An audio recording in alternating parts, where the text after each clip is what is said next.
కృష్ణా జలాల విషయంలో గందరగోళం ఏంటి సార్ ఇదంతా? ఏమీ లేదండి. రాష్ట్ర విభజన సమయంలో నేను చాలా స్పష్టంగా చెప్పాను. హ్మ్. చాలా సుస్పష్టంగా చెప్పాను. రాష్ట్ర విభజనకి భౌగోళికంగా మనం కలిసి ఉండాలని మనం కోరుకుంటాం. ఒకవేళ విడిపోవాలనుకుంటే అనేది మానసికంగా ఒక్కటిగా ఉండాలి. ముందుగా పరిష్కరించుకోవాల్సిన సమస్యలు మొట్టమొదటి నీటిపారుదల. ఈ రాష్ట్రంలో హ్మ్. అంటే ఉమ్మడి రాష్ట్రంలో 1,27,000 విన్నపాలు కనుక చేసి శ్రీకృష్ణ కమిటీకి వస్తే మొట్టమొదటిగా హ్మ్. ఉమ్మడి ఆంధ్రప్రదేశ్ హైదరాబాద్ అడుగు పెట్టిన తర్వాత 1,20,000 పార్టీలు కూడా పక్కన పెట్టి మొట్టమొదటి మాతోనే లేక్యూ గెస్ట్ హౌస్ లో సంప్రదింపులు చేసి శ్రీకృష్ణ కమిటీ రాష్ట్ర వ్యాప్తంగా మాతోనే మొదలుపెట్టింది. ఇంటలెక్చువల్ ఫోరం తప్ప నేనే హ్మ్. ఉన్నాను దాంట్లో. ఆ రోజు బయటకు వచ్చి హ్మ్. చెప్పాను. అన్ని పత్రికల్లో ప్రధాన పత్రికల్లో వచ్చింది, మీడియాలో కూడా వచ్చింది. రాష్ట్ర విభజనకి అడ్డంకులు మానసికంగా మేము కలిసి ఉండాలనుకుంటాం, కానీ ముఖ్యమైనది నీటిపారుదల సమస్యల్లో ముందుగా పరిష్కారం రావాలి. తర్వాత మిగతా సమస్యలు రాజధానితో సహా మిగతా సమస్యలని స్పష్టంగా చెప్పాను. ఇవాళ కూడా అది చెప్తున్నాను. కేంద్ర ప్రభుత్వం హ్మ్. అడ్డగోలుగా చేసిన ఇప్పుడు రాష్ట్ర విభజన అయిపోయింది కాబట్టి నేనేం మాట్లాడండి, అయిపోయింది. మానసికంగా తెలుగు ప్రజలను హ్మ్. ఒక్కడిగా హ్మ్. ఉండాలని కోరుకుంటా ఉంటాను. ఆ రోజు కేసీఆర్ గారు చేసిన దాన్ని గట్టిగా వ్యతిరేకించాం, పద ప్రయోగాన్ని కానీ మిగతాది కానీ. తర్వాత చాలా చాలా దుర్మార్గంగా మాట్లాడారండి. తర్వాత ఆ 9.5 సంవత్సరాల పాలనలో ఒక 5-10% తీసేస్తే అంత హుందాగా పాలించారు. యాజ్ పర్ ఇది నేను హ్మ్. ఈ వైషమ్యాల విషయంలో లేకుండా హ్మ్. రెండు కూడా హ్మ్. చెప్పుకోవాలి. హ్మ్. ఇక నీటిపారుదల సమస్య విషయంలో మాత్రం అన్ఫార్చునేట్లీ అండి, every one is trying to take their credit. డెబిట్లు మాత్రం పక్క అకౌంట్లో వేసేస్తున్నారు, క్రెడిట్లు మాత్రం తమ అకౌంట్లో తీసుకోవడానికి ప్రయత్నిస్తున్నారు. విచిత్రంగా ఉంది. గేమ్ హ్మ్. గేమ్ ఆడుతున్నారు. ఈ గేమ్ లో కోస్తా హ్మ్. తెలంగాణ రాయలసీమ ప్రజలు బలైపోతున్నారని చెప్పి నా అభిప్రాయం అండి. సరే, హ్మ్. ఎవరు దీన్ని ఎవరు మీరు ఎవరు గేమ్ ఆడుతున్నారు? అడిగింది రేవంత్ రెడ్డి గారి గురించి మాట్లాడుతున్నారా, ప్రకటన ఆహ్, గురించి?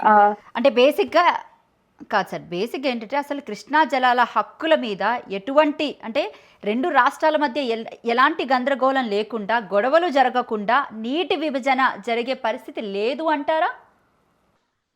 ఉందండి. కొంచెం పెద్ద మనసుతో ఉండాలి. నేను ఎప్పుడు కోరుకునేది ఏంటంటే, ఒక అడుగు మనం తగ్గినా సరే 2 అడుగులు తెలుగు జాతిగా గొప్పగా పెరుగుతాం.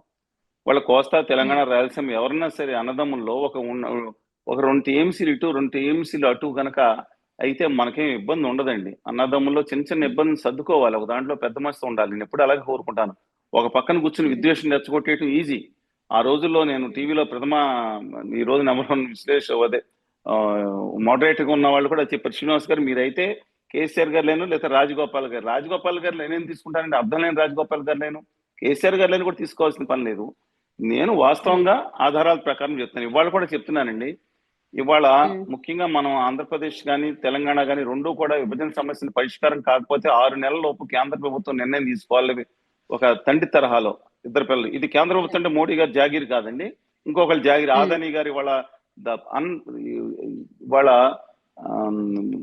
Commander in chief of political affairs and financial affairs India మొత్తానికి ఆదాని గారి ఆయన కనుసన్నల్లో ఇవాళ ఆ, ఇది నడుస్తుంది. ఏది దేశం నడుస్తుంది అనిపిస్తున్నా ఉందండి. అందుకని ఈ హ్మ్. నేపథ్యంలో నేను ఒకటే చెప్తా ఉన్నాను. మనకు కావాల్సింది ఏంటంటే ఆ 2 విషయాలు. హ్మ్. ఆ ఒకటి, నీటిపారుదల విషయంలో, కృష్ణా జలాల విషయంలో నాగార్జున సాగర్ మీద పోలీసులు 2 రాష్ట్రాల పోలీసులు కొట్టుకునే దౌర్భాగ్య స్థితికి తీసుకొచ్చింది కేంద్ర ప్రభుత్వం. ఎందుకని హ్మ్. వాళ్ళు ఇక్కడ రాజకీయం కావాలి, అక్కడ రాజకీయం కావాలి. దొంగ రాజకీయాలు ఆడటంలో నిష్ణాతులు అయిపోయారు వాళ్ళు. హ్మ్. ఇవాళ హ్మ్. హ్మ్. మనం ఏం చేసామంటే 2 రాష్ట్రాలు కలిపి ఇవాళ మనం 811 టీఎంసీలో మనం 299 511 లెక్కను లెక్కేసుకుంటున్నాము. కానీ ఓ పక్కన రాయలసీమ నుంచి హ్మ్. కూడా 299 కూడా తెలంగాణకి ఇవ్వాల్సిన అవసరం లేదు. బచావత్ ట్రిబ్యునల్ ప్రకాశం నికర జలాలు 132 టీఎంసీలు, నాగార్జున సాగర్ లెఫ్ట్ లో 99 టీఎంసీలు, మిగతా ప్రైవేట్లు అని చెప్తా ఉన్నారు. సరే, వాదన హ్మ్. అనేది హ్మ్. టెక్నాలజీ ప్రకారం కాదు. నా ఉద్దేశం మహబూబ్నగర్ జిల్లా అనేది అత్యంత వెనుకబడిన జిల్లాగా ఎందుకు మారిపోయింది? నదులు ఓ పక్కన హ్మ్. కృష్ణా నది ఓ పక్కన వస్తా ఉంటుంది. ఆ మీరు చూశారు హ్మ్. ఆగ్నేయంగా. తర్వాత కింద తుంగభద్ర అనేది మధ్యలో ఉందే మన గద్వాల దోపు, రాయచూరు జిల్లా నుంచి మహబూబ్నగర్ జిల్లా కలిపారు. తెలిసే ఉంటుంది మీకు. హ్మ్. కొడంగల్ కూడా హ్మ్. పక్కన హ్మ్. హ్మ్. వేరే జిల్లా నుంచి కలపడం జరిగింది మహబూబ్నగర్ జిల్లాకి. ఏది జరిగినా వాళ్ళు తెలంగాణలో ఒక భాగం. ఇవాళ హ్మ్. ఆ ప్రాంతం అక్కడ ఉంది. అలా కృష్ణానది అలా తిరుగుతా ఆ కిందకి వెళ్ళి అక్కడి నుంచి మళ్ళీ ఉత్తరానికి మళ్ళుతుంది. అంటే దాదాపు 2 వైపుల పైగా కూడా మహబూబ్నగర్ జిల్లాకు ఎందుకు వెనుకబడి పాలకుల యొక్క నిర్లక్ష్యం అబ్సల్యూట్ గా. నేను అదే హ్మ్. విధంగా ఆ చిత్తూరు జిల్లా లోయెస్ట్ కాలువలు ఉన్నది 23 జిల్లాలో ఉండదు, దాంట్లో అది మనం వెనుకబడిన ప్రాంతాలకు న్యాయం చేయాలి. చేయలేకపోయాం. అందువల్ల నేనేం కోరుకున్నానంటే, సరే ఇప్పుడు ఈ కేంద్ర ప్రభుత్వం ఎంత దుర్మార్గం వ్యవహరించిందంటే, ఇవాళ విజేష్ కుమార్ ట్రిబ్యునల్, మళ్ళా చెప్తానండి, భారత రాజ్యాంగం సవరణ ప్రకారం, రాజ్యాంగ సవరణ ప్రకారం, దాని ప్రకారం ఇవాళ ట్రిబ్యునల్ నిర్ణయాన్ని తిరిగి సమీక్షించే అధికారం సుప్రీంకోర్టు కూడా లేదు. అంటే సుప్రీం కోర్టుతో పాటు సమానమైన హోదా ఉంది ట్రిబ్యునల్. చాలా మంది తెలియదు, అత్యంత ప్రాముఖ్యత విషయం ఇది. ఈ కెనాట్ ఛాలెంజ్ ట్రిబ్యునల్ లో ఇంటర్మ్ జడ్జిమెంట్ తర్వాత ఫైనల్ జడ్జిమెంట్ వచ్చిన తర్వాత we cannot challenge anyway, absolute గా చేయలేం మనం. అందుకని నేను ఒకటే కోరుకుంటున్నాను, ఈ మిగులు జలాలు మాత్రం అడ్డంగా విజేష్ కుమార్ ట్రిబ్యునల్ పంపిస్తే, నేను ఆ రోజు రామచంద్రమూర్తి గారికి, విద్యాసాగర్ రావు గారు, ఏ రాష్ట్రమైనా సరే అండి చనిపోయారు, మేమిద్దరం గట్టిగా వాదించుకున్న వాళ్ళం. తెలంగాణ నీటిపారుదల నిపుణులుగా విద్యాసాగర్ గారు ఉన్నారు. చనిపోయినప్పుడు అధ్యక్షుడు ఇంటికి వెళ్ళాను, శ్మశానంకి వెళ్ళాను.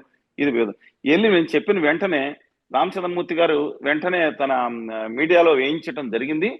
వెంటనే మిగతా మనందరం కలిసి వెళ్ళాలని చెప్పినప్పుడు ఖచ్చితంగా నేను అక్కడ సిడబ్ల్యూసి చైర్మన్ ఎవరైతే ఉన్నారో రెడ్డి గారు, ఫస్ట్ ఓన్లీ తెలుగు పర్సన్ అయింది, ఆయన్ని హైదరాబాద్ తీసుకొచ్చినట్టు మాట్లాడాం. ఈ అన్ని వివరాలు నేను చేశానండి. చేసిన తర్వాత ఆ రోజు మిగులు జలాలను మాత్రం దుర్మార్గంగా మొత్తం పై రాష్ట్రాలకు పనిచేశారు. తెలంగాణకు ఆంధ్రప్రదేశ్ నష్టం జరుగుతుంటే తెలంగాణ ప్రభుత్వం, ఆంధ్రప్రదేశ్ ప్రభుత్వం కూడా అఫిడవిట్లు వేసినాయి. రెండిట్లకి న్యాయం చేకూర్చండి అని, రెండిట్లకి న్యాయం చేకూర్చండి అని చేసినాయండి, రెండు కలిపి. చేస్తే ఈ కేంద్ర ప్రభుత్వం ఆదాని గారికి కేంద్ర ఉత్తర భారతీయ జనతా పార్టీ ప్రభుత్వం ఏం చేసింది, తెలంగాణకి ఆంధ్రప్రదేశ్ కి వ్యతిరేకంగా ట్రిబ్యునల్ అఫిడవిట్ వేసింది. ఇదేం దుర్మార్గం అయ్యా, మీకు రాష్ట్రాలు, మీరు రెండు రాష్ట్రాలు, చిన్న రెండు రాష్ట్రాలకి ఎందుకు నాశనం చేస్తున్నారు మీరు అని చెప్తే, లెక్కలని మీరు చేసుకోండి, మీరు సవాలు, మీరు చావండి, మీరు రెండు రాష్ట్రాలు లెక్కలేదని సుప్రీంకోర్టులో కూడా మన రెండు రాష్ట్రాలకు వ్యతిరేకంగా వేసిన దుర్మార్గం అయింది కేంద్ర ప్రభుత్వం. కేసీఆర్ గారు గట్టిగా ఫైట్ చేశారు. ఆ రోజు చంద్రబాబు నాయుడు గారితో చెప్పాం, ఆ రోజు నీటిపారుదల శాఖ మంత్రిగా ఉన్న ఉమా గారితో కూడా మాట్లాడాం. They trying they level best అండి, అన్నాడు.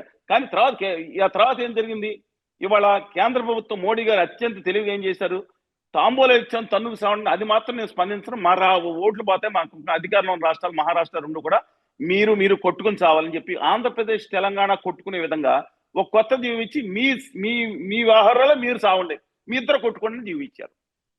ఇది నేను స్థూలంగా చెప్తుందండి. దీని టెక్నికల్కి వెళ్దాం. సరే, నేను 5 టీఎంసీలు వాళ్ళు కొడతారు, 5 టీఎంసీ వీళ్ళు వస్తారు, దీని మీద నేను వివాదాలకు వెళ్తాను, అది కూడా మాట్లాడాలి, కానీ వివాదాలకు వెళ్ళను, పరిష్కారం చెప్తాను. ఇవాళ ఈ నేపథ్యం నడుస్తుంటే, ఇవాళ ఈ Rayalaseema lift irrigation scheme contemplate చేశారు 2020లో. జగన్మోహన్ రెడ్డి గారు మీరు చూశారు కదా, వాళ్ళు అదే టేకప్ చేశారు. ఇవాళ నిమ్మల రామానాయుడు గారు, మా పాలకొల్లు ఎమ్మెల్యేని, గౌరవ మంత్రిగా ఉన్నారు. ఇవాళ అనుమతి లేని పనుల్లో ఈయన స్పష్టంగా ఇవాళ స్టేట్మెంట్ ఇచ్చారు. రాయలసీమ ఎత్తిపోత పథకానికి 2020 మే పాలనామం చేస్తే అదే నెల 20న పనులు ఆపి చేయడం జరిగింది. అనుమతులు లేకుండా సివిల్ పనులు 390, మెకానికల్ ఇతరత్ర వడ్డీ 990 కోట్లు. ఇది ఆ రోజే ఇచ్చాం. 2021లో మళ్ళీ డిసెంబర్ 12న అనుమతులు మళ్ళీ పనులు ఆపేయాలని ఎన్జిటి కూడా ఆవేశాలు ఇచ్చింది. 2023లో పెనాల్టీ కూడా వేసింది. ఈ దుర్మార్గం ఏంటని ఇవాళ రాయలసీమలో ఎత్తిపోతలు దక్కేది, నేను దశరామ్ రెడ్డి గారిని రాయలసీమ నీటిపారుదల విషయాల్లో చాలా పోరాటం చేస్తూ ఉంటారు.